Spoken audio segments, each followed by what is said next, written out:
குவித்து கொள்ளுகிறவர்கள் யார் என்னும் தலைப்பிலே இன்றைய நாளில் தேவனுடைய வார்த்தைகளை நாங்கள் பரிசுத்த ஆவியானவருடைய உதவியோடு தியானிக்க இருக்கிறோம். அதற்கு ஆதாரமாய் ரோமர் 2வது அதிகாரம் 5வது வசனத்தை வாசிக்க கேட்போம்.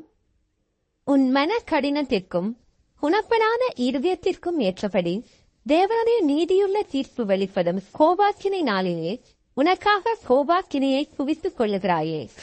முதலாவதாய் ஒரு மனிதன் தனக்கு குவித்து கொள்ளுகிற காரியங்கள்ல கோபாக்கினையையும் 1 2 என்று இல்லாமல் ஏராளமாய் குவித்து கொள்ளுகிற அளவுக்கு ஒரு மனிதன் செயல்பட முடியும் என்று வேதம் சொல்லுகிறது. சபைகளின் மனக்கடினத்துக்கும் குணப்படாத இருதயத்துக்கும் ஏற்றபடி தேவனுடைய நீதியுள்ள தீர்ப்பு வெளிப்படும் கோபாக்கினை நாளிலே தனக்காக சபை கோபாக்கினையை குவித்து கொள்ளுகின்றது. சபை தேவனை ஆராதிக்கின்றது. ஆனால் தேவனோ சபையில் கோபமாக இருக்கின்றார். காரணம், சபையாரின் மனம் கடினமாகிவிட்டது. சபை கோபாக்கினையை மலையை போல தனக்குத்தானே குவித்து வைத்திருக்கின்றது. நீங்களும் ஒருவேளை மனக்கடினம் குணப்படாத அதாவது சரி செய்து கொள்ள முடியாத இருதயம் இருப்பீர்களானால் உங்களுக்கும் அப்படித்தான் இருக்கும். இந்த நாட்களிலே சபை என்பது பொதுவாய் அந்த சபையில் இருக்கிற ஊழியர்கள், ஊழியக்காரிகள், விசுவாசிகள் சகலரையும் குறிக்கும். அவர்களுடைய இருதயம் குணப்படாமலும் அவர்களுடைய இருதயம் கடினமாயும் மனக்கடினமாயும் போனால் அவர்களுடைய வாழ்க்கையில் அவர்கள் தங்களுக்கு தேவ கோபாக்கினை குவித்து கொள்ளுகிறார்கள். கோபாக்கினைகள் பற்றி எரிகிற ஒரு கடைசி காலத்துக்குள்ளே வந்து கொண்டிருக்கிறோம். இதிலே தேவனுடைய கோபாக்கினை யார் மேல் வர வேண்டுமோ அங்கே வரவேண்டியது இருக்க ஒரு பக்கம். ஆனால் தேவனுடைய ஆசீர்வாதங்களின் நன்மைகளையும் கிருபைகளையும் பெற்றுக்கொள்ள வேண்டிய சபையானது, அதாவது சபையில் உள்ளவர்கள் தேவ கோபாக்கினையை தேவனுக்கு விரோதமானவர்கள், தேவனை அறியாதவர்கள், தேவனை அறிந்து தேவனுக்கு விரோதமாய் பாவம் செய்தவர்கள் பெற்றுக்கொள்ள வேண்டியதை இவர்கள் பெற்றுக்கொள்ளுகிறார்கள். சபைகள் பெற்றுக்கொள்ளுகிறது. சபைகள் இன்று தேவாக்கினையை தங்களுக்கு ஒரு பெரிய ஆசீர்வாதத்துக்கு ஒப்பாய் குவித்து வைத்திருக்கிறார்கள். காரணம், அவருடைய மனக்கடினம். எந்த ஒரு ஊழியக்காரன், எந்த ஒரு ஊழியக்காரி, எந்த ஒரு விசுவாசி மனக்கடினமாக இருக்கிறாங்களோ அவங்க தங்களுக்கு கோபாக்கினையை குவித்து வைத்திருக்கிறார்கள். அந்த கோபாக்கினையை அவர்கள் குவித்து வைத்திருக்கிறார்கள். அது அவர்கள் அறிவதில்லை. தாங்கள் செய்வது தேவனுக்கு பிரியமானதென்றும், தாங்கள் சொல்வது தான் சத்தியம் என்றும், தாங்கள் வாழ்வது சரியென்றும் அவர்கள் சொல்லுவார்கள். ஆனால் தேவன் அவர்களுக்கு ஒரு சந்தர்ப்பம் கொடுக்கிறார்.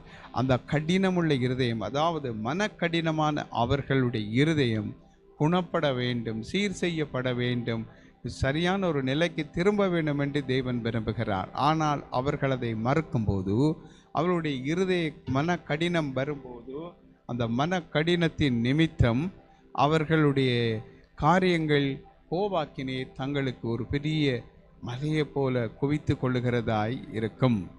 யோசுவா 7ஆம் அதிகாரம் 26, 25 ஆகிய வசனங்களை வாசிக்க கேட்போம்.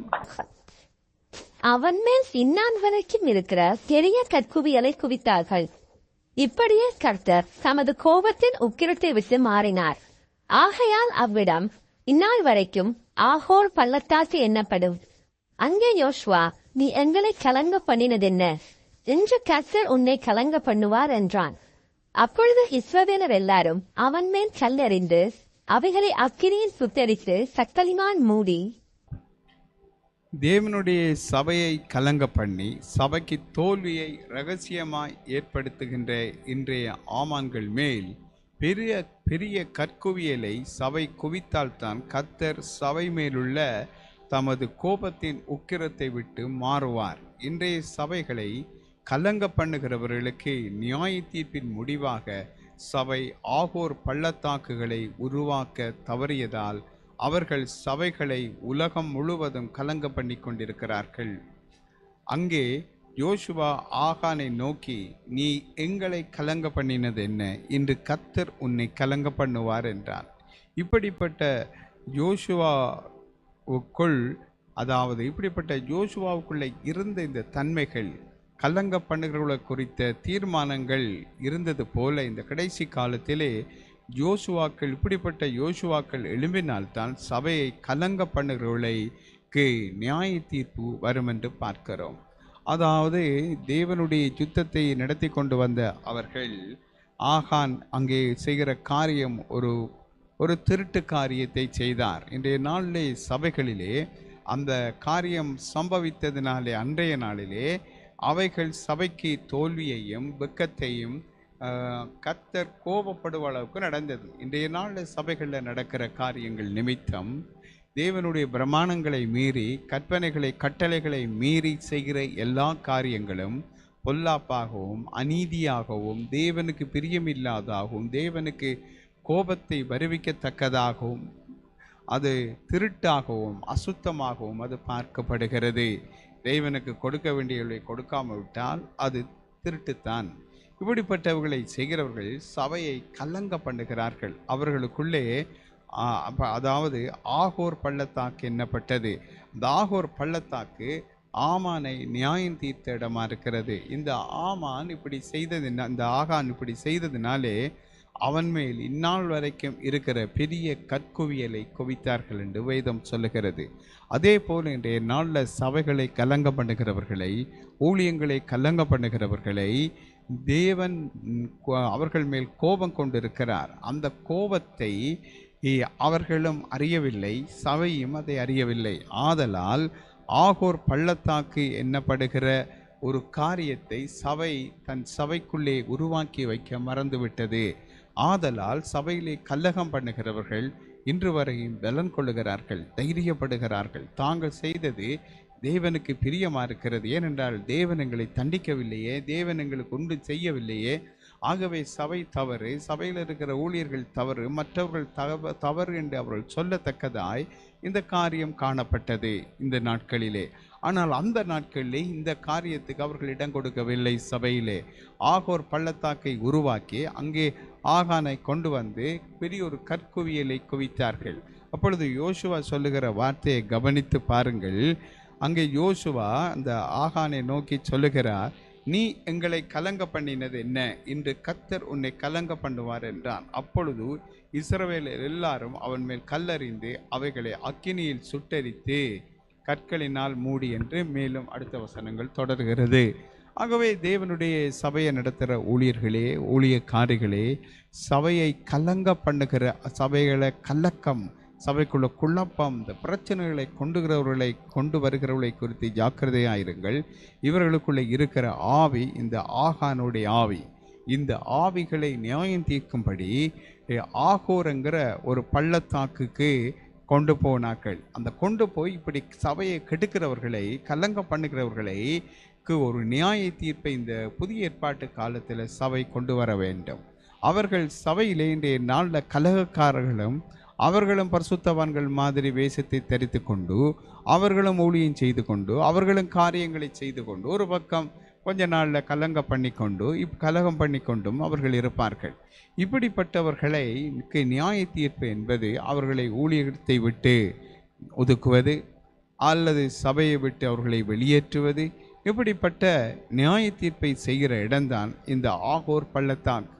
இதை செய்யும் போதுதான் தேவன் தமது கோபத்தின் உக்கரத்தை விட்டு மாறுவார். இல்லாவிட்டால் சபையின் தேவாக்கினையை குவித்து கொள்ளும், சபை தொடர்ந்து முன்னேறாது, சபை ஆத்துமா ஆதாயம் செய்யாது, சபை எதை செய்தாலும் அது வாய்க்காது. ஏனென்றால் கர்த்தர் அவர்களோடு இருக்க மாட்டார், அவங்களுடைய காரியங்கள் வாய்க்காது, அவர்கள் தொடர்ந்து தோல்வியை சந்திப்பார்கள். ஆதலால் தேவனாகிய கர்த்தர் இப்படிப்பட்டவர்கள் சபையிலே ஆகோர் பள்ளத்தாக்கிலே கொண்டு வந்து நிறுத்தப்பட்டு அவர்கள் நியாயம் தீர்க்கப்பட வேண்டும். அவர்கள் ஊழியங்களை விட்டு ஒதுக்கப்பட வேண்டும். தேவனுடைய தரிசனத்திலே அவர்கள் இணைக்கப்படக்கூடாது. தேவ சமூகத்தை பாழாக்கிற அவர்கள் நியாயம் தீர்க்கப்பட வேண்டும் என்று வேதம் சொல்லுகிறது. அப்படி இல்லாவிட்டால் இந்த கடைசி காலத்திலே இந்த சபையை பாதுகாக்க முடியாத ஒரு பரிதாபமான நிலை ஊழியர்களுக்கு ஏற்படும்.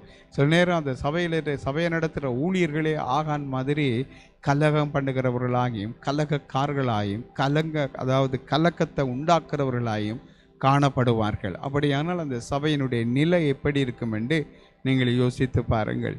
2 சாமுவேல் 18 அதிகாரம் 17 வசனத்தை வாசிக்க கேட்போம். அவர்கள் அப்சலோமை எடுத்து அவனை காட்டிலுள்ள ஒரு பெரிய குழியிலே போட்டு அவன் மேல் மகா பெரிய கற்குவியலை குவித்தார்கள். இஸ்ரவேலர் எல்லாரும் அவரவர் தங்கள் கூடாரங்களுக்கு ஓடிப் போனார்கள். தன் சொந்த தகப்பனுக்கு விரோதமாய் எழும்பி அவரை அவமானப்படுத்தி அவருடைய ராஜ்யத்தை தனக்கு எடுத்துக்கொண்ட அப்சலோம் போல் தங்கள் சொந்த ஆவிக்குரிய தகப்பனை வெட்கப்படுத்தி அவரது சபையை எடுத்து நடத்துகின்ற ஊழியர்களே, வானத்துக்கும் பூமிக்கும் நடுவே கர்வாலி மரத்தின் கீழ் அப்சலோம் தொங்கினது போல் தொங்கும் நாட்கள் உங்களுக்கு இனி வரும். அவன் தொங்கிய போது அவன் கீழிருந்த கழுதை அவனை விட்டு போனது போல உங்களை விட்டு ஜனங்கள் போய்விடுவார்கள். அதாவது அப்சலோம் ஒரு கழுதைக்கு மேலே வந்தபோது ஒரு கர்வாலி மரத்தில் அவருடைய தலைமுடி நீளமாக இருந்ததினாலே சிக்கிக்கொண்டு அவர் தொங்கினார். கழுதை அவரை விட்டு போய்விட்டது என்று வேதம் சொல்லுகிறது. அதே போல் உங்களுக்கு கீழே இருக்கிற ஜனங்கள் சபையை விட்டு போய்விடுவார்கள். இப்படிப்பட்ட, அதாவது நீங்கள் ஒரு சபையில் இருந்து கொண்டு அந்த சபையில் இருக்கிற ஜனங்களை எடுத்துக்கொண்டு வந்து நீங்கள் சபை கட்டி உங்களை உருவாக்கி எடுத்த அந்த ஆவிக்குரிய தகப்பனை வெட்கப்படுத்தி கேவலப்படுத்தும் போது கழுதை உங்களை விட்டு போய்விடும், ஜனங்கள் உங்களை விட்டு போய்விடுவார்கள், ஆசீர்வாதங்கள் போய்விடும், தெய்வ கிருபை உங்களை விட்டு போய்விடும். ஏனென்றால் நீங்கள் கலகக்காரர்களாய் இருக்கிறீர்கள். ஆகவே அங்கே ஒரு பெரிய குழியிலே அவனை போட்டு அவன் மேல் மகா பெரிய கற்குவியலை குவித்தார்கள் என்று வேதம் சொல்லுகிறது. ஆகவே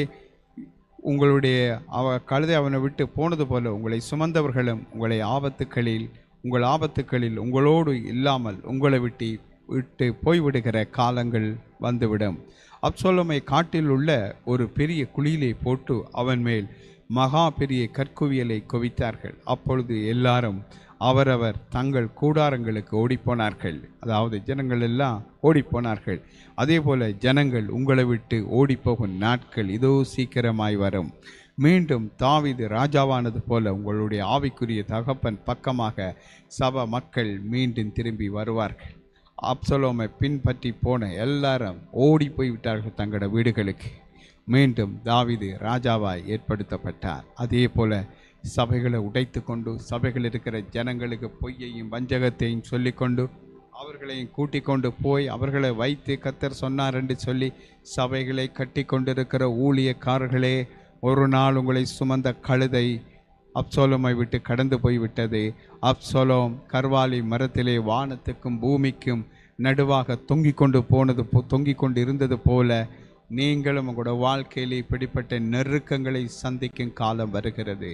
தேவனுடைய சபைகளை கெடுக்கிறவர்கள், தேவனுடைய அபிஷேகங்கள், தேவனால் அபிஷேகம் பண்ணப்பட்ட அபிஷேகத்துக்கு எதிராய் கரங்களை நீட்டி சொந்த தகப்பனாகிய தாவீதுக்கு எதிராக அப்சலோம் எழுமினது போல அப்சலோமுடைய ஆவி முதல்ல நாங்கள் கவனித்தோம்.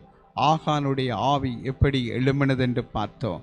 இங்கே அப்சலோமுடைய ஆவியும் அப்படி எழும்பி இந்த ஆவிகளுக்கு ஒரு பெரிய கற்குவியல் குவிக்கப்படுகிறது, நியாய தீர்ப்பவர்களுக்கு வருகிறது. அதே போல் இந்த நாட்களிலே, இந்த கடைசி நாட்களிலே சபைகளுக்குள்ளே சண்டை பிடிக்கிறவர்கள், சபைக்குள்ளே வாக்குவாதம் பண்ணுகிறவர்கள், சபைக்கு விரோதமாய் துர்ச்செய்திகளை பரப்புகிறவர்கள், சபைகளை தூசிக்கிறவர்கள், சபைக்கு அநீதி செய்கிறவர்கள், ஊழியர்களுக்கு செய்கிறவர்கள், இப்படியான பொல்லாப்புகளை செய்கிற ஒவ்வொருவருக்கும் எதிரான நியாய தீர்ப்பு வருகிறது. சபைகளை கெட்டுக்கிறவர்கள் சபையில் இருக்கிற ஜனங்களை கூட்டிக் கொண்டு போய் வஞ்சித்து அவர்களை வைத்து சபைகளை கட்டுகிறவர்கள் தொங்கும்படியான ஒரு நாள் வரும். அந்த நாள் இதோ வருகிறது. அந்த நாள் வர முதல் நீங்கள் மனம் திரும்புங்கள். அப்சலோமை ஜோபாபும் அவனுடைய படைவீர்களும் வந்தபோது அவனை அந்த இடத்திலே கொண்டு விட்டார் ஜோபாப். இப்படியாய் தேவனுடைய ராஜ்யத்திலே சொந்த ஆவிக்குரிய தகப்பனுக்கு விரோதமாய் எழும்புகிற சொந்த ஆவிக்குரிய குமாரர்களுடைய முடிவு இப்படித்தான் இருக்கும் என்று வேதம் சொல்லுகிறது. ஆதலால் இப்படிப்பட்ட சூழ்நிலைகளில் சபைகளை உடைத்து கொண்டு போய் சபைகளை கட்டி அங்கே உங்களை பாசராக்கி கொண்டவர்களே, தேவனுடைய நியாய தீர்ப்பு உங்களுக்கு வர முதல் நீங்கள் மனம் திரும்பி தேவனுடைய ராஜ்யத்திலே நீங்கள் ஒப்புரவாக வேண்டிய அந்த இடத்திலே உங்களுடைய ஆவிக்குரிய தகப்பனோடு சேருங்கள், மனம் திரும்புங்கள். அப்படி இல்லாவிட்டால் கர்த்தர் தன்னுடைய யுத்தத்தை உங்களுக்கு விரோதமாய் தொடங்குவார். நீங்கள் ஏதோ கர்த்தர் உங்களோடு இருப்பதாகவும் கர்த்தர் உங்களை நடத்துவதாகவும் நீங்கள் கர்த்தருக்கு ஊழியம் செய்வதாகவும் சொல்லிக்கொண்டு ஒரு மாய்மால ஊழியத்தை செய்கிறீர்கள். அது கூட உங்களுக்கு தெரியாதபடி சாத்தான் உங்களுடைய கண்களை குருடாக்கி உங்களுடைய செவிகளை மந்தமாக்கி உங்களுடைய நாவுகளை ஊமையாக்கி வஞ்சித்து கொண்டு போகிறான்.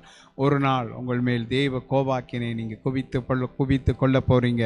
அது உங்களோடு முடியாது. உங்களோட தலைமுறையாருக்கும் நீங்கள் சேர்த்து வைக்கிற ஆகான் செய்தது போல, அப்சலோம் செய்தது போல ஒரு பெரிய சாபக்கேட்டை சம்பாதிக்காதபடி இன்றைய நாளிலே நீங்கள் மனம் திரும்பும்படியாய் கர்த்தர் விரும்புகிறார். எண்ணாகமம் 11ஆம் அதிகாரம் 32 தொடக்கம் 34 வரையும் வாசிக்க கேட்போம். அப்பொழுது ஜனங்கள் எழும்பி அன்று பகல் முழுவதும் ராம் முழுவதும் மறுநாள் முழுவதும் காடுகளை சேர்த்தார்கள். கொஞ்சமாய் சேர்த்தவன் 10 ஓமர் அளவு சேர்த்தான்.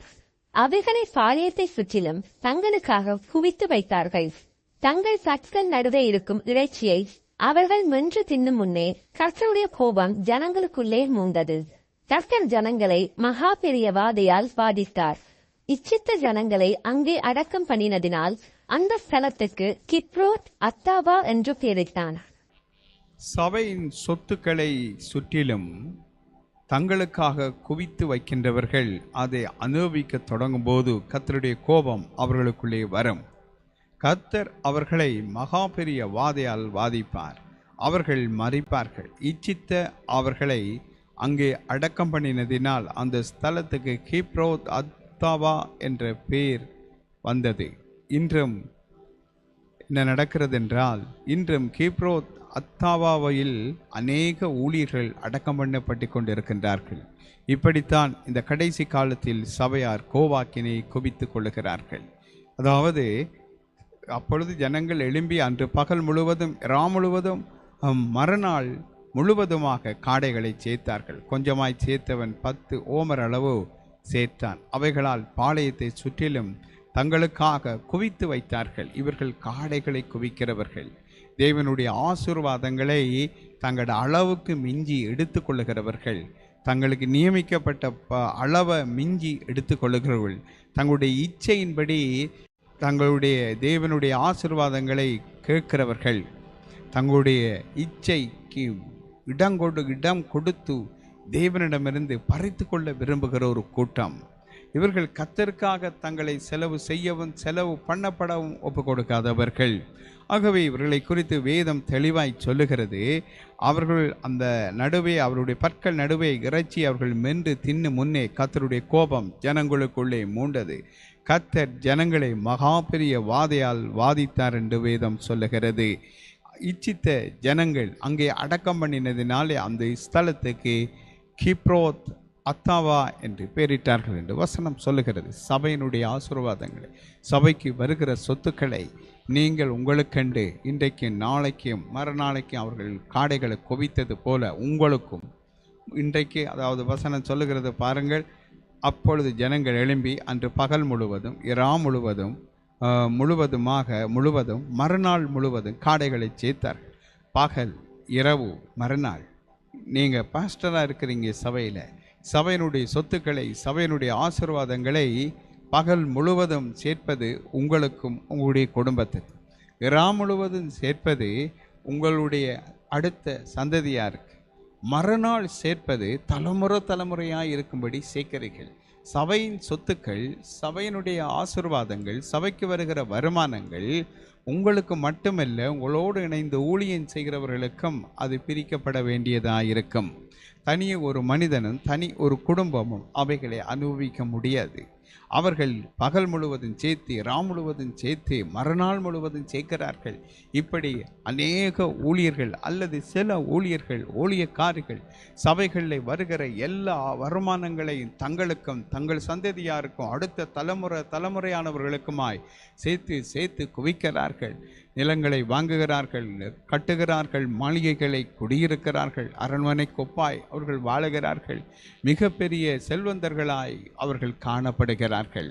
தேவனுடைய ராஜ்யத்துக்காய் அந்த பணங்களை செலவழிக்கலாம். சுவிசேஷத்துக்காய், ஏழை எளிய மக்களுக்காய், துன்பப்பட்ட மக்களுக்கெல்லாம் உதவி செய்யும்படி கர்த்தர் சொல்லியிருக்கிறார். அவைகளுக்கு கொடுக்காமல் அல்லது அவைகளுக்கு கொஞ்சத்தை கொடுத்துவிட்டு அதிகத்தை தங்களுக்கு எடுத்துக்கொண்டு தங்களுடைய சந்ததியாருக்கு சொத்து சேர்க்கிற ஒவ்வொருவர்களும் சொத்துக்களை சேர்த்து சேர்த்து சேர்த்து குவிக்கிற ஒவ்வொரு ஊழியக்காரையும் ஒவ்வொரு விசுவாசிகளாய் இருந்தாலும் அவர்களுக்கு தேவ கோபாக்கினை வருமென்று வேதம் சொல்லுகிறது. கர்த்தருடைய கோபம் ஜனங்களுக்குள்ளே மூண்டதென்றா ஒரு நெருப்பு வெளியிலே பற்றி எரிய முதல் மூண்டு வருகிறது, ஆரம்பிக்கிறது, திரும்ப அது பற்றி எரிந்து சகலத்தை சாம்பலாக்கிவிடும். அப்படி வருகிறது. கர்த்தர் ஜனங்களை மகா பெரிய வாதையால் வாதித்தார். இச்சித்த ஜனங்களை அங்கு அடக்கம் பண்ணினதினால் அந்த ஸ்தலம் ஹிப்ரோத் அத்தாவா என்று அழைக்கப்பட்டது. அவை ஜனங்களுக்குள்ளே வாத வந்தது. அந்த ஊழியக்காரர்களுடைய குடும்பங்களுக்குள்ளே தேவனுடைய கோபம் மூண்டு அவர்கள் வாதையினால் அடிக்கப்பட்டார்கள். அவர்கள் மரித்தார்கள் கொள்ளை நோய்களால் அல்லது ஏதோ ஒரு விதமான வாதைகள் அங்கே தொட்டு அடித்ததுனாலே அவர்கள் அடங்கம் பண்ணப்பட்டார்கள் என்று வேதம் சொல்லுகிறது. அதாவது அவர்கள் மரித்ததுனாலே அதாவது அந்த இடம் ஹெப்ரோத் அத்தாவா என்று பெயரிட்டான் என்று சொல்லப்படுகிறது. ஆகவே பெரியமானவர்களே, தேவனுடைய சபையை நடத்துகிறவர்களே, தேவனுடைய ஊழியர்களே, ஊழியக்காரிகளே, நீங்கள் ஒரு விசை சிந்தியுங்கள். சபைக்கு வருவது தேவனுக்கென்று வருகிறது. அவைகள் உங்களுக்கென்று அல்ல, தேவனுக்கென்று வருகிறது.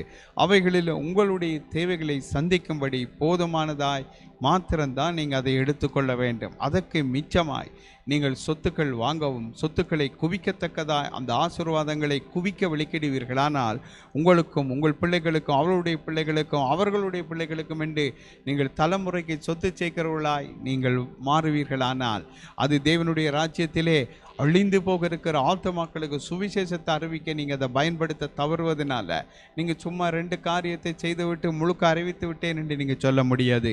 இவைகளை நீங்கள் செய்வதனாலே உங்களோட வாழ்க்கையிலே உங்களோட குடும்பத்துக்குள்ளே கொள்ளை நோய்களும் வாதைகளும் அடக்கம் மரண சூழ்நிலைகளும் வந்து நீங்கள் அடக்கம் செய்யப்படுவீர்கள். ஒருவேளை உங்களோட குடும்பத்தில் அப்படிப்பட்ட சூழ்நிலைகள் வந்திருக்குமானால் கடந்த காலத்தில் இதுதான் உங்களுடைய இதுவரையும் நீங்கள் ஜெபித்து கொண்டு வந்த கேள்விக்கான பதில் என்பதை நீங்கள் மறந்து விடாதீர்கள். இது தேவனுடைய வார்த்தை. இது ஆகவே நீங்கள் இன்றைய நாளில் மனம் திரும்ப வேண்டியது உங்களுக்கு அவசியமாக இருக்கிறது. ஏன் எங்களோட வாழ்க்கையில் இப்படி நடந்தது? நாங்கள் கர்த்தருக்குத்தானே ஊழியம் செய்தோம். கர்த்தர் ஏன் இப்படி இந்த இளம் வயதிலே என் கணவனை எடுத்துக்கொண்டார், என் மனைவியை எடுத்துக்கொண்டார், அல்லது என் பிள்ளைகளை எடுத்துக்கொண்டார்? இந்த கொள்ள நோய் வாரிக்கொண்டு போய் விட்டதே, அவர்களை அடக்கம் பண்ணினமே. அதுக்கு பேர் ஹீப்ரோத் அத்தாவா, தேவனுடைய கோபம் பற்றி எறிந்த இடம், தேவனுடைய வாதையினாலே ஜனங்கள் அடிக்கப்பட்ட இடம். பகல் முழுவதும் முழுவதும் மறுநாள் முழுவதும் சொத்து குவிக்கிறவர்கள், அதாவது அன்று காடைகளை குவித்தது போல பணம் பொருள் எல்லாவற்றையும் உங்களுக்கும் உங்களோட குடும்பத்துக்கு என்று குவித்து விலை உயர்ந்த வாகனங்கள், விலை உயர்ந்த காரியங்களை நீங்கள் பயன்படுத்தி கொண்டு நீங்கள் உல்லாசமாயும் வசதி படைத்த வாழ்க்கை வாழ்ந்து கொண்டு நீங்கள் தேவனுடைய ராஜ்யத்தினுடைய ஆசீர்வாதங்களை உங்களுடைய சுய காரியத்துக்கு பயன்படுத்தாதபடி அளவோடு அதை பயன்படுத்தி அளவோடு அதை செய்து கொள்ளத்தக்கதாய் நீங்கள் மனம் திரும்புங்கள். இல்லாவிட்டால் உங்களோட வாழ்க்கையிலே ஹெப்ரோத் அத்தாவாவாய் மாறிவிடுவீர்கள். அது மிக பரிதாபம். நித்திய ஜீவனை இழந்து விடுவீர்கள், பரலோக ராஜ்யத்தை இழந்து விடுவீர்கள், எல்லாவற்றையும் நீங்கள் தொலைத்து விடுவீர்கள். ஆதலால் இன்றைய நாளில் தேவன் உங்களுக்கு கொடுத்த இந்த அருமையான தருணத்தை நீங்கள் பயன்படுத்தி கொள்ளுங்கள். அடுத்ததாய் நாங்கள் வாசிப்போம் யோபு 27ஆம் அதிகாரம் 16, 17 ஆகிய 2 வசனங்களையும் வாசிக்க கேட்போம். அவன் புழுதியைப் போல பணத்தை குவித்துக் கொண்டாலும் மண்ணைப் போல வஸ்திரங்களை சவதரித்தாலும் அவன் சவதரித்ததை நீதிமான் உடுத்திக் கொண்டு குற்றமில்லாதவன் அவன் பணத்தை பகிர்ந்து கொள்ளுவான். சபை புழுதியைப் போல் பணத்தை குவித்து கொண்டாலும், ஊழியர்கள் புழுதியைப் போல பணத்தை குவித்து கொண்டாலும், மண்ணைப் போல் வஸ்திரங்களை சவதரித்தாலும், விதமாக ஒவ்வொரு ஆராதனைகளிலும் ஆடைகளை அணிந்து கொண்டு தங்கள் ஆடம்பரத்தையும் பண பெருமையையும் சபை காட்டி நடந்து கொள்ளுமானால் அவர்கள் சேர்த்ததை நீதிமான் உடுத்தி கொண்டு குற்றம் இல்லாதவன் அவன் பணத்தை பகிர்ந்து கொள்ளும் படியாக கர்த்தர் செய்வார். ஆடம்பர சபைகள் மனம் திரும்ப வேண்டிய காலமாய் இது இருக்கிறது. ஆடம்பரமாய் வாழ முடியாது, ஆடம்பரமாய் ஊழியம் செய்ய முடியாது, ஆடம்பரமாய் சபைகளை நடத்த முடியாது, சபை ஊழியர்கள் இப்படி செய்ய முடியாது. பணத்தையோ பொருட்களையோ நீங்கள் குவித்து உடுப்புகளையும் விதம் விதமான உடுப்புகள், இன்றைக்கு இந்த ஞாயிறு ஒரு உடுப்பு, அடுத்த ஞாயிறு இன்னொரு உடுப்பு, விதம் விதமாய் ஒவ்வொரு நாளும் நீங்கள் உடுக்கிறதற்கு விலை உயர்ந்த ஆடைகளை எவ்வளவு குவித்து வைத்திருந்தாலும், எவ்வளவு விதமாய் நீங்கள் செய்து கொண்டு வந்தாலும், அது ஒரு நாள் உங்களை திடீரென உங்களை காணப்படாமல் செய்துவிடும். ஒரு நாள் நீதிமான் வந்து அவைகளை அணிந்து கொள்ளுவான், அந்த பணத்தை அனுபவித்து கொள்ளுவான் என்று வேதம் சொல்லுகிறது. யோபு 36:13 வாசிக்க கேட்போம். மாயமுள்ள இருதயத்தார் குரோதத்தை குவித்துக் கொள்ளுகிறார்கள், அவர்களை அவர் கட்டி வைக்கும் போது கெஞ்சி கூப்பிடுவார்கள். மாயமுள்ள இருதயமுள்ள சபையார் குரோதத்தை குவித்துக் கொள்ளுகிறார்கள், அவர்களை கர்த்தர் கட்டி வைக்கும்போது கெஞ்சி கூப்பிடுவார்கள். இன்று சபைக்குள்ளே ஒருவருக்கு ஒருவர் குரோதம், இந்த சபைக்கும், அதாவது ஒரு சபைக்கும் இன்னொரு சபைக்கும் குரோதம். ஒரு கர்த்தர் அவர்களை கட்டி வைத்து விடுவார். அதே போல் ஒரு ஊழியக்காரனுக்கு ஒரு ஊழியக்காரிக்கும் இடையில் ஒரு குரோதம், ஒரு ஊழியக்காரனுக்கும் இன்னொரு ஊழியக்காரனுக்கும் இடையில குரோதம். இப்படிப்பட்ட காரியங்களை செய்கிறவர்களை கர்த்தரே கட்டி வைத்து விடுவார் என்று வேதம் சொல்லுகிறது. ஆவிக்குரிய சிறை, அதாவது கர்த்தர் கட்டி வைப்பது என்பது ஆவிக்குரிய சிறை இருப்புக்கு கர்த்தர் அவர்களை ஒப்பு கொடுத்து விடுவார் என்று வேதம் சொல்லுகிறது. ஆதலால் பிரியமானவர்களே, மாயமுள்ள இருதயத்தார் குரோதத்தை குவித்து கொள்ளுகிறார்கள். அடுத்த குவித்து கொள்வது முதல் பணத்தை குவித்து கொள்ளுகிறார்கள், உடுப்பை குவித்து கொள்ளுகிறார்கள். இங்கு குரோதத்தை, கூடாத காரியங்களை குவித்து கொள்ளுகிறார்கள். இவர்களை விட்டு இப்படிப்பட்டவர்களை செய்கிறவர்களை விட்டும் நீங்கள் விலக வேண்டும். இப்படிப்பட்டவர்களை செய்கிறவர்களும் மனம் திரும்ப வேண்டியதாக இருக்கிறது. பிரசங்கி 2:26 வாசிக்க கேட்போம். தேவன் தமது பார்வைக்கு நல்லவனாய் இருக்கிறவனுக்கு ஞானத்தையும் அறிவையும் இன்பத்தையும் அளிக்கிறார். பாவம் செய்கிறவனுக்கோ தமது பார்வைக்கு நல்லவனாய் இருக்கிறவன் வசமாய் வைத்துவிட்டு போகும் பொருட்டு சேர்த்து குவித்து வைக்கும் தொல்லையை அவர் நியமித்திருக்கிறார். இதுவும் மாயையும் மனதிற்கு சஞ்சலமுமாய் இருக்கிறது. தேவன் தமது பார்வைக்கு நல்லதாக இருக்கின்ற சபைக்கு ஞானத்தையும் அறிவையும் இன்பத்தையும் அளிக்கிறார். பாவம் செய்கிற சபைகளுக்கோ தமது பார்வைக்கு நல்லதாய் இருக்கின்ற சபைக்கு வசமாய் வைத்துவிட்டு போகும் பொருட்டு சேர்த்து குவித்து வைக்கும் தொல்லையை தேவன் அவர்களுக்கு நியமித்திருக்கிறார். இதுவும் மாயை மனதுக்கு சஞ்சலமுமாய் இருக்கிறதாய் வேதம் சொல்லுகிறது. ஆமோஸ் 3:10 வாசிக்க கேட்போம். அவர்கள் செம்மையான செய்ய அறியாமல் தங்கள் அரண்மனைகளில் பொதுமையையும் கொள்ளையையும் குவித்துக் கொள்ளுகிறார்கள் என்று கர்த்தர் சொல்லுகிறார். சில சபைகள் செம்மையானதை செய்ய அறியாமல் தங்கள் சபைகளில் கொடுமையை செய்கின்றார்கள். சில சபைகளில் கொள்ளையையும் குவித்து கொள்ளுகிறார்கள். இவர்கள் மனம் திரும்பாவிட்டால் கோபாக்கினையை குவித்து கொள்ளுவார்கள். அப்போ இவர்கள் என்னத்தை குவித்து கொள்ளையை குவித்து கொள்ளுகிறார். ஜனங்களிடமிருந்து நீங்கள் இதை செய்யாவிட்டால் தேவன் உங்களை தண்டிப்பார், அப்படி செய்வார், இப்படி செய்வார் என்று சொல்லுவது ஒரு பக்கம் சரியா இருக்கலாம். இன்னொரு பக்கம் அது என்ன நோக்கத்துக்காய் சொல்லுகிறோம்? தேவ பிரமாணத்தை ஜனங்கள் கை கொள்ள வேண்டும் என்பதற்காய் சொல்லுகிறோமா? எங்களுடைய வயிற்றை நிரப்புவதற்காய், எங்களுடைய தேவையை சந்திப்பதற்காய் ஜனங்களை வேத வசனத்தை காட்டி பயமுறுத்தி அவங்களிடமிருந்து அதை பறித்து கொள்ளும்படியாய், கொள்ளை அடிக்கும்படியாய், ஜனங்களுடையதை இப்படி வஞ்சித்து எடுக்கும்படியாய் நாங்கள் இதை செய்கிறோமா என்பதை நீங்கள் கவனித்து பார்க்க வேண்டும். ஒரு முறை ஒரு தேவ மனுஷன் ஒரு வீட்டுக்கு போயிருந்தார். அவர்கள் தேவனை அறிந்திருக்கிறார்கள், ரட்சிக்கப்படவில்லை, சபைக்கு ஒழுங்காய் செல்வதும் இல்லை. அவர்களுடைய வீட்டிலே விலை உயர்ந்த ஒரு கீபோர்டு இருந்தது, இசைக்கருவி. அதை போன இந்த தேவ மனுஷனுக்கு விருப்பமாயிட்டு, அதை இவரால் வாங்க முடியாது, அது அவ்வளவு விலை கூடதாக இருந்தது. அப்பொழுது அதை கர்த்தருடைய ஊழியத்துக்கு தாங்கன்னு சொல்லி அவர் அதை கேட்டார். கர்த்தருக்கு அதை கொடுங்க, அது உங்களுக்கு ஆசீர்வாதமாக இருக்கும் என்று சொல்லி இச்சித்து பறித்து கொண்டு அவர் வந்து விட்டார். பறித்து கொண்ட மாதிரி அவங்க ஆண்டவரில் பயம் இருந்துச்சு, தூக்கி கொடுத்துட்டாங்க. இப்படியெல்லாம் கர்த்தர் தண்ட ஊழியத்துக்கு ஜனங்களை பயமுறுத்தி கர்த்தர் கேட்கிறார் என்று சொல்லி எல்லாம் வாங்கக்கூடாது. ஆகவே இவதெல்லாம் கொள்ளையினால் குவிக்கிற பொருட்கள்.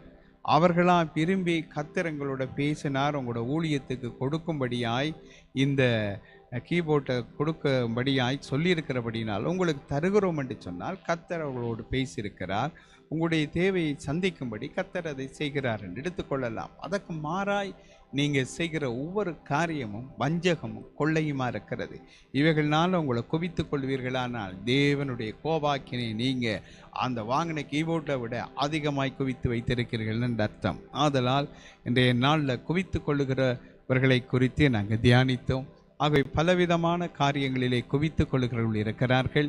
இப்படிப்பட்ட குவித்து கொள்ளுகிறவர்களில் ஒருவராய் நீங்கள் இருப்பீர்களானால் இன்றைய நாளில் மனம் திரும்பும்படி கர்த்தருடைய வசனம் எங்களுக்கு கட்டளையிட்டு சொல்லுகிறது. இந்த வசனம் எங்களுக்கு அல்ல, நாங்கள் அப்படி செய்திருந்தாலும் எங்களுக்கு அல்ல என்று சொல்லி தள்ளிவிட்டு போகிறவர்களும் இன்னுமாய் கோபாக்கினை குவித்து கொள்ளுகிறார்கள். ஆதலால் இது கடைசி காலமாக இருக்கிறது. உங்களோட மன கடினத்துக்கும் குணப்படாத இருதயத்துக்கும் தேவ கோபாக்கினை குவித்து கொள்ளுகிறீர்கள். ஆதலால் இன்றைய நாளில் உங்களோட மனக்கடினத்தை விட்டு உங்களுடைய இருதயத்தை குணமாக்கி கொண்டு கோபாக்கினை குவித்து கொள்ளாதபடி தேவ கிருபையை, இரக்கத்தை, அன்பை உங்கள் மேலே தேவன் பொழிந்தருளும்படி குவித்து கொள்ளுங்கள். இல்லாவிட்டால் உங்களுடைய நாட்கள் மனம் திரும்பாத பட்சத்திலே நீங்கள் குவித்து வைத்திருக்கிற தேவ கோபாக்கினை உங்களை பட்சித்துவிடும் என்பதை மறந்து விடாதிருங்கள்.